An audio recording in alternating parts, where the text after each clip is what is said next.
The tropics are very active tonight. You heard about Hurricane Beryl. That's a Category 4 approaching the Windward Islands tonight. We have a new tropical storm over in the Bay of Campeche, Chris. That is headed into Mexico tonight with some torrential downpours along the east coast of Mexico.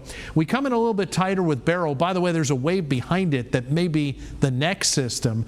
This is packing winds of 130 miles an hour tonight and is expected to track over the Windward Islands tonight and tomorrow, ending up in the Caribbean.